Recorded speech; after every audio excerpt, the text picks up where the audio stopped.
D'accord? Donc, allez-y à la page 166 et on va essayer de corriger cet exercice. Donc, l'entreprise, la clé de Fa vend des instruments, des accessoires de musique de tout genre. Enregistrer les opérations suivantes du mois de mai, étant donné que l'entreprise utilise un système d'inventaire périodique. D'accord? L'entreprise achète 2 pianos le 1er mai chez Piano Paris à 5 000 $ chacun plus les taxes.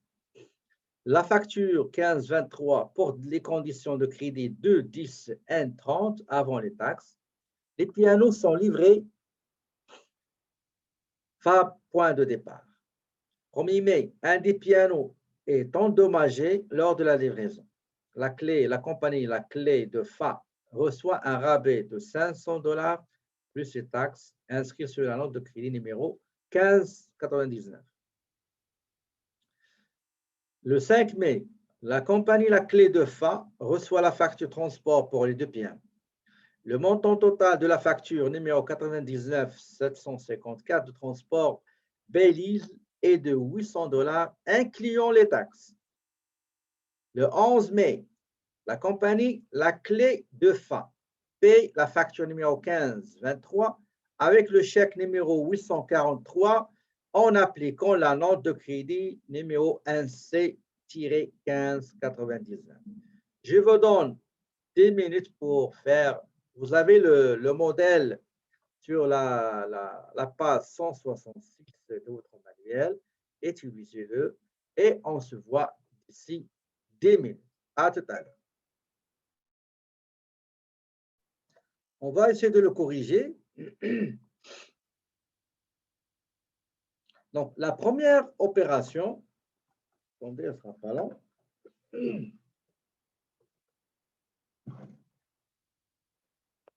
Donc, la première opération, c'est que l'entreprise a acheté 2 pianos chez le fournisseur Piano Paris, plus taxes. Donc, 2 pianos, ça va coûter 10 000. D'accord? Donc, le compte concerné, c'est achat, 5 100. Achat de 2 pianos, 10 000. La TPS au taux de 5%, ça donne 500 $.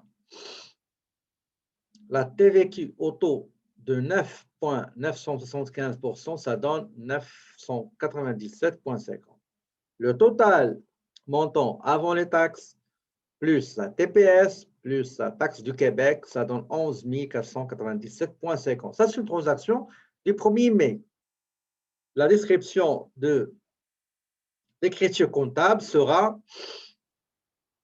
l'enregistrement de l'achat de 2 pianos chez Piano Paris, facture 15-23, condition 2-10-N30. Ça veut dire, si on règle la facture, la totalité du montant de la facture, on va bénéficier d'un escompte de 2% si on paie bien sûr la totalité dans les 10 jours qui suivent la date de la facturation.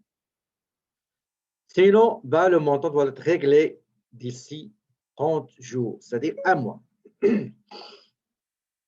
Le 1er janvier, le 1er mai, on nous dit un des pianos achetés est endommagé lors de la livraison. La compagnie qui a acheté la clé de Fa reçoit, après réclamation, un rabais de 500 $ plus taxes.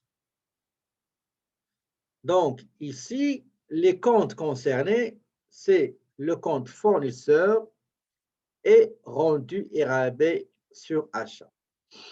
Ça, vous l'avez déjà vu dans le cours de comptabilité. On va créditer rendu et rabais sur achat, toujours il est crédité. Et rabais et rendu sur vente, il est toujours débité. D'accord? Pour diminuer les ventes. Et celui-là sur achat, il est crédité pour diminuer le montant exigé par le fournisseur, bien le montant payable. Donc, 500 plus la TPS, 25 $, plus la TVQ, 49,38, ça donne un total de la note de crédit numéro 1519, donc 574. Donc, le fournisseur, il nous devait, on lui devait 11 497,50 moins 574,88, et ben, ça va donner 10 922,62 qu'il faut régler en fin de compte. Le 5 mai, la compagnie La Clé de Fa reçoit la facture de transport pour les 2 pianos. Le montant total de la facture est 99 754. Le montant qui inclut les taxes, c'est 800. Donc, je comptabilise les frais de transport sur achat 51,30, le montant hors taxe, 800 divisé par 1,14 975, ça va vous donner 695,80. Plus la TPS 5%, plus la TVQ du Québec, TPS du fédéral, TVQ du Québec, le montant c'est 69,49 avec le taux de 9,975%. La dernière opération, la compagnie La Clé paie la facture. Le montant total de la facture à régler, on a dit qu'il fallait régler 11 497,50. Quand on a déduit le montant de la défectuosité d'un piano 574, moins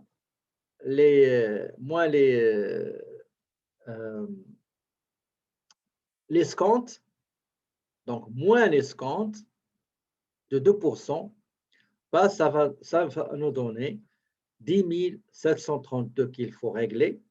Pourquoi? Parce que 10 922 qu'on devait au fournisseur avant le paiement dans les 10 jours, on devait payer normalement 10 922. Maintenant, on a calculé l'escompte qui est 190, donc 10 922 moins 190, ça va donner un montant net à payer par l'encaisse, 10 732,62. D'accord? Donc, l'escompte, comment on l'a calculé? Le montant initial hors taxe, sans taxe, c'était 10 000, moins 500, ça donne 9 500, et l'escompte, il est calculé sur le montant avant les taxes. Donc, 9 500 fois 2%, bah, ça donne 1190. D'accord? Est-ce que vous avez compris cet exemple, s'il vous plaît?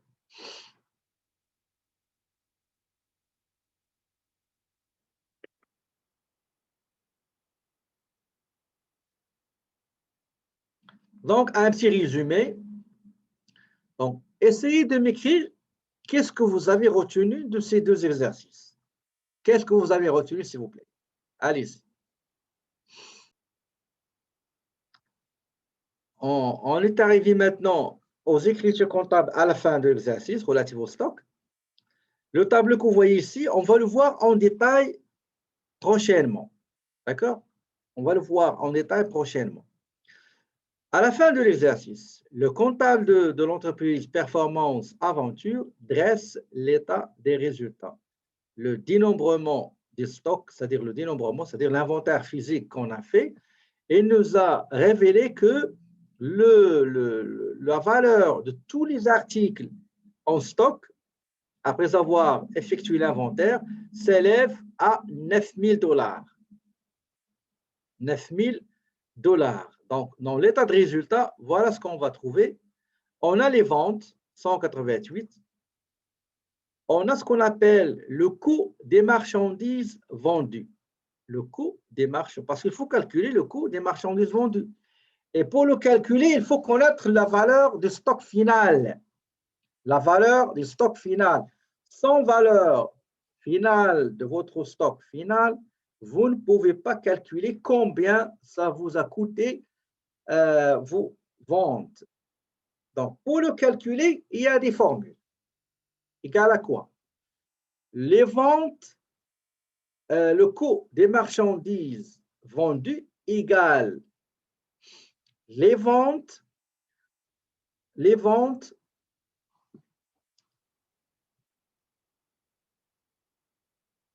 égale à les ventes moins les coûts de marchandises disponibles à la vente moins stock de marchandises à la fin. Je vais m'expliquer. On commence d'abord par en cascade. Le stock de marchandises au début, il était 15 000. D'accord? Il était 15 000. On a commencé l'exercice 2000X avec un stock 15 000 $. Durant l'exercice, durant 12 mois, on a effectué des achats dont la valeur totale est de 61 500. Maintenant, il faut calculer les achats nets. Comment on calcule les achats nets? On prend les achats moins tous les rabais et rendus sur achat dont on a bénéficié, moins plus les frais engendrés sur cet achat-là. Frais de transport, assurance, la douane, entretien et réparation, etc. Et ça va nous donner ce qu'on appelle achat net. Achat net. Donc, j'ai les achats 61 500 moins les rabais rendus obtenus sur achat moins stock sur les achats, escomptes sur les achats, plus les frais annexes et additionnels à ces achats, ça va me donner achat net. Maintenant, je prends le stock que j'avais au début, la valeur du stock que j'avais au début, plus les achats nets, c'est ce qu'on appelle la valeur de la marchandise que je suis prêt à vendre. D'accord? Donc, si je veux vendre ma marchandise, eh bien, c'est ça. J'ai le stock au début, j'ai les achats nets. Le total, ça va me donner la marchandise disposée à être vendue, ou bien ce qu'on appelle coût des marchandises disponibles à la vente. Ils sont dans le stock. Une fois que je vends, je sais que ces marchandises-là, voilà leur valeur dans le stock. Et je peux calculer le prix de vente et la marge si je veux. Maintenant, si je prends le coût de cette marchandise-là qui est dans le stock, qu'on a calculé. Au départ, on avait par exemple 10 voitures, des ordinateurs. Leur valeur, c'est 15 000 $. On a acheté durant l'année plusieurs ordinateurs dont la valeur 61. On a bénéficié des rendus et des escomptes, donc 61 500, moins les rendus, moins l'escompte, la valeur plus le transport, ça va me donner la valeur nette des ordinateurs que j'ai achetés. Le total des ordinateurs que j'ai achetés, 60 000. Donc, supposons que j'ai acheté 300 ordinateurs. Donc, 300 ordinateurs, leur valeur nette des achats, c'est 60 000 plus les 10 ordinateurs ou bien les 15 ordinateurs que j'ai au début, dont la valeur 15 000. Donc, 15 000 plus 60 000, ça me donne la valeur des ordinateurs qui sont dans le stock disponible à être vendu. Donc, le stock est disponible. Si quelqu'un m'appelle pour des ordinateurs, elle est disponible à être vendue. Maintenant, à la fin de l'année, j'ai fait un inventaire et j'ai trouvé qu'il y a 10 ordinateurs qui me restent. Leur valeur, c'est 9 000 $. Leur valeur, c'est 9 000 $. Je prends le total, la valeur des marchandises dont j'avais la disponibilité, moins ce qui reste, parce que je ne les ai pas vendus, ils sont restés ici. Je prends 75 000, la valeur totale, moins la valeur des ordinateurs qui restent dans le stock au 31/12. Et il va me donner la vraie valeur des ordinateurs que j'ai vendus. Combien ça m'a coûté les ordinateurs que j'ai vendus. Je reprends. J'avais au début de l'exercice 100 ordinateurs. D'accord? 100 ordinateurs, la valeur c'est 15 000. J'ai acheté dans l'exercice, dans les 12 mois, 61 500 $. Admettons, j'ai acheté 500 ordinateurs. Sur 500 ordinateurs, j'ai bénéficié d'un rabais de 1250 et d'un escompte de 750. Donc, et j'ai payé le transport 500 $.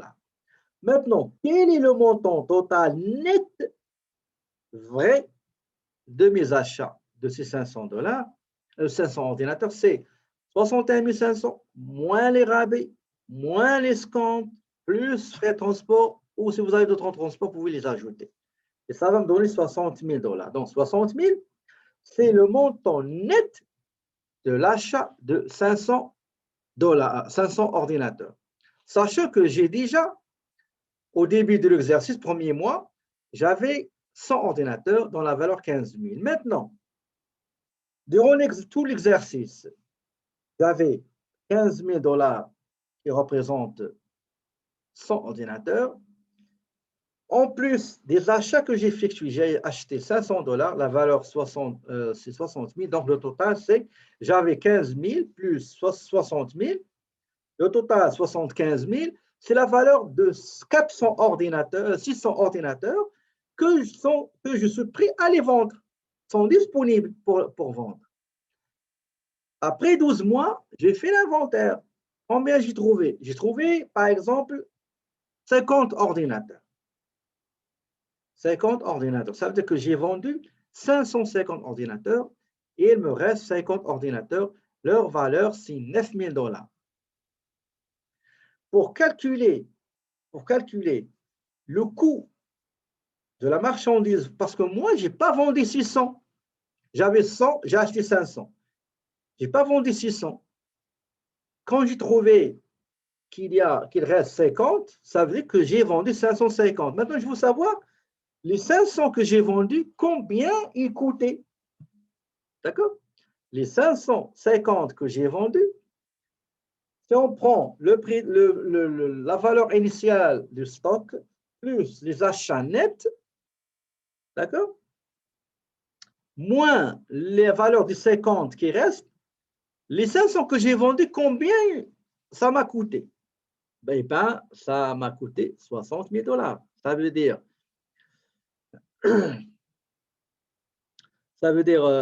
le stock initial plus les achats nets, moins le stock final, ça m'a donné le coût de marchandises disponible, moins ce qui reste, ce que je trouve dans le stock final, 9 000, ça me donne 66 000 $. Maintenant, pour calculer est-ce que j'ai gagné ou perdu, c'est ce qu'on appelle la marge bénéficiaire brute. C'est très simple. La marge bénéficiaire brute égale à quoi? Égale les ventes moins le coût des marchandises vendues. Voilà, j'ai vendu 550 ordinateurs avec 188 000 $.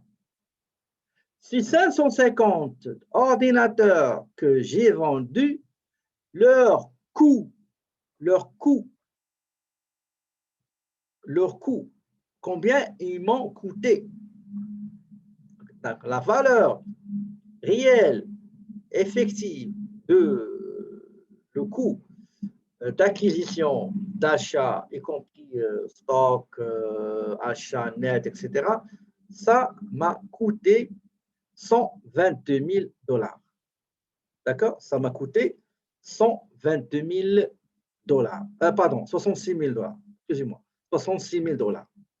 D'accord? ça m'a coûté 66 000 $. Je prends vente moins 66 000 $, ça me donne 122 000 qui est la marge bénéficiaire brute. La marge bénéficiaire brute. Pour le bénéfice net, je prends la marge bénéficiaire brute moins les autres charges, les salaires, frais administratifs, les loyers, les honoraires, les taxes, frais de déplacement, courrier, etc. 84 500, les charges d'exploitation, et ça me donne à la fin un bénéfice net de 37 500. C'est très important dans une société qui utilise l'inventaire, qu'il soit périodique ou permanent, qu'elle utilise dans les autres résultats ce que je viens de vous montrer. Et ça, vous l'avez déjà vu dans le dernier chapitre du cours comptabilité 1 concernant la comptabilisation, les transactions pour une entreprise commerciale. Est-ce que vous avez compris, s'il vous plaît, l'explication de ce tableau-là? Parce qu'on va le voir, jusqu'à la fin de ce cours-là. Est-ce que vous avez compris, s'il vous plaît? Et même dans les logiciels, Sage et Acomba, on va voir ce type d'état des résultats. Donc, ce qu'on a vu tout à l'heure, c'était l'état des résultats. Maintenant, on va passer à la régularisation de ce qu'on a trouvé. Après avoir dressé l'état des résultats, le comptable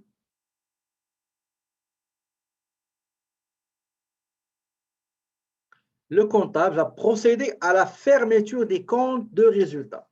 Ça, vous l'avez déjà vu, mais on va le voir. Et il va ajuster le compte de stock de marchandises du grand livre. La méthode la plus utilisée nécessite 2 écritures de régularisation pour ajuster le compte de stock de marchandises. Il faut d'abord créer 2 comptes faisant partie de l'état des résultats. Il s'agit des comptes stock de marchandises au début et stock de marchandises à la fin. Bien sûr, il faut ensuite fermer les comptes de résultats. On aurait alors les écritures suivantes. Mais avant tout ça, je voulais juste... Attendez. Oui. Je voulais juste vous... J'ai mis un petit schéma ici. Nous avons le stock de marchandises. Le compte 1180 qui se trouve dans l'actif stock. Et nous allons utiliser 2 comptes intermédiaires, 2 comptes de transit ou bien transitoire. 50-10 qui est stock début et 51-50 qui est stock à la fin. Donc ici, j'ai 3 comptes. Qu'est-ce que je vais faire? Regardez au début, on va revenir ici. Regardez stock début, regardez stock de marchandises début, il est de combien? Écrivez-moi le montant, s'il vous plaît. Le stock début, il est de combien?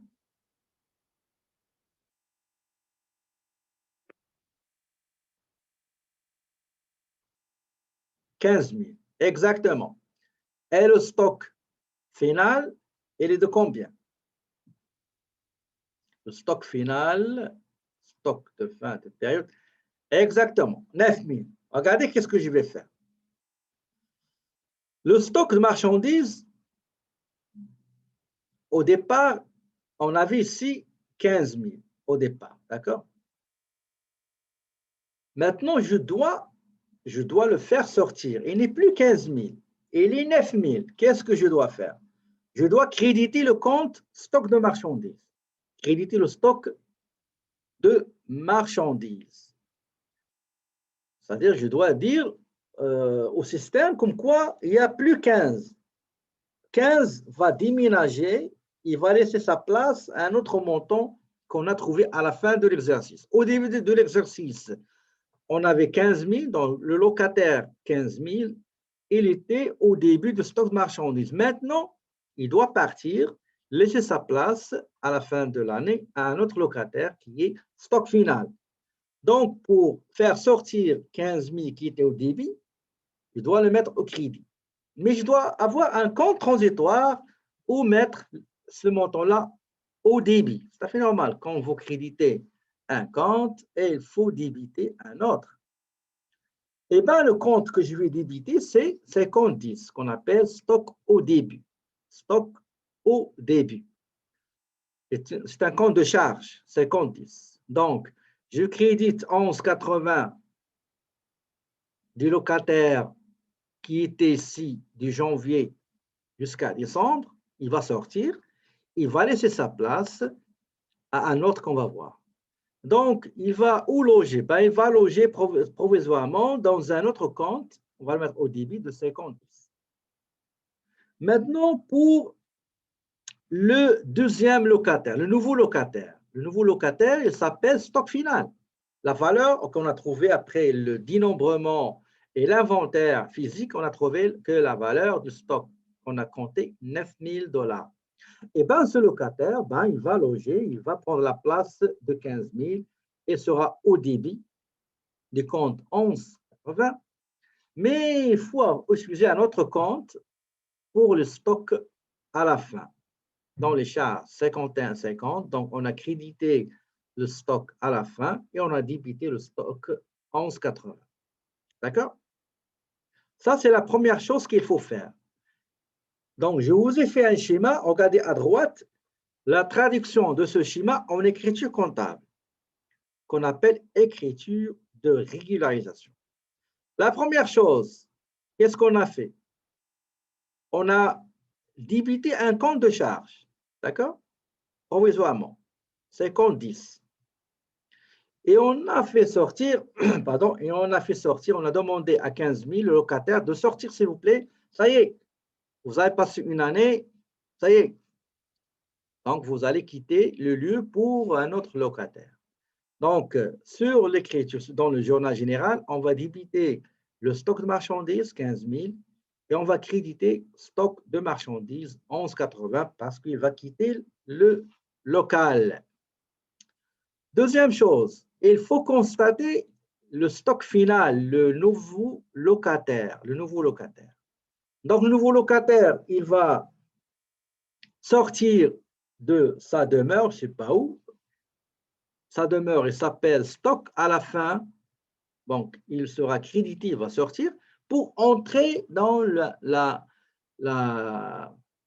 dans le nouveau local. OK? Donc, 11,80, le montant, c'est 9 000. Est-ce que vous avez compris l'écriture de régulation du stock? On débite le stock compte charge stock débit, stock début, et on crédite le compte stock actif, 11,80, pour inscrire le stock de marchandises au début, au coût des marchandises vendues. D'accord? Et on va créditer, voilà. Et l'autre, on va débiter le compte 11,80 pour le nouveau locataire qui est le stock final par le crédit du compte stock de marchandises à la fin. Est-ce que vous avez compris, s'il vous plaît, ces écritures-là? Ce n'est pas difficile, mais il faut juste pratiquer. Donc, une fois on a régularisé le stock, eh ben, il faut fermer les écritures. Il faut les fermer. On appelle écriture de clôture. Vous avez dans le journal que vous voyez ici à votre gauche, qu'est-ce qu'on fait dans la clôture? On inverse l'écriture. Les comptes qui ont été débités, ils seront crédités. Et les comptes qui seront crédités seront débités. Par exemple, si vous vous rappelez, les ventes, on les crédite. Les rabais rendus, on les crédite. Sur achat, bien sûr. L'escompte obtenu, on les crédite. Mais quand on veut clôturer l'année, on va les passer dans l'autre côté, on va les débiter pour les solder. Donc, ici, on va les débiter par le crédit d'un compte qu'on appelle sommaire des résultats. Et vous aurez, dans les comptes ventes, rendues, escomptes, vous aurez 0 parce qu'ils ont été soldés. Maintenant, pour les charges, normalement, on les débite. Mais quand on veut clôturer, on va les créditer. Donc, on va créditer le stock de marchandises qu'on a débité. On va créditer les achats qu'on débite toujours. Les frais de transport qu'on débite, on va les créditer, pas les charges diverses aussi, 84 500. Et on va balancer tout ça avec sommaire des résultats.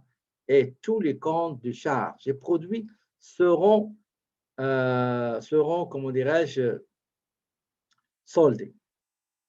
D'accord? Est-ce que vous avez des questions, s'il vous plaît?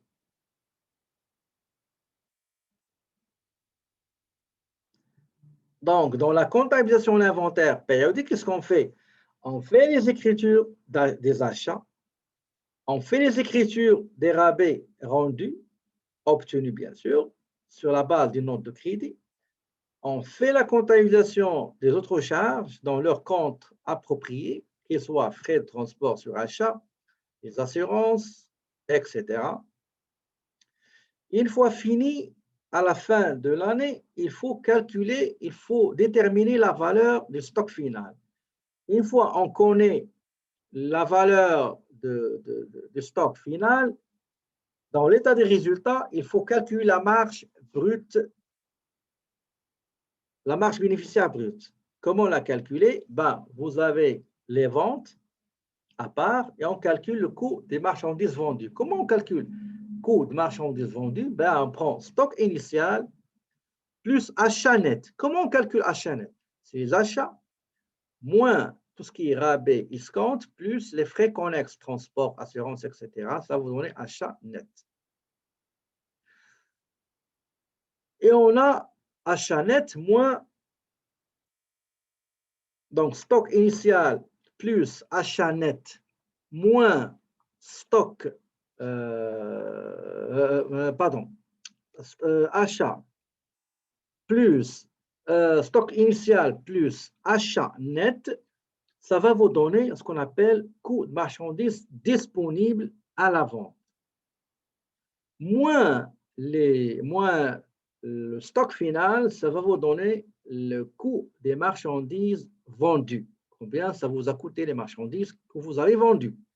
Si je prends les prix de vente moins coût de marchandises vendues, CMV, là, ça va me donner la marge bénéficiaire, la marge brute bénéficiaire. Moins les autres charges, ça va me donner les bénéfices. Maintenant, si on veut calculer le pourcentage de la marge bénéficiaire, ben, il faut prendre la marge bénéficiaire divisée par le chiffre d'affaires multiplié par 100. D'accord?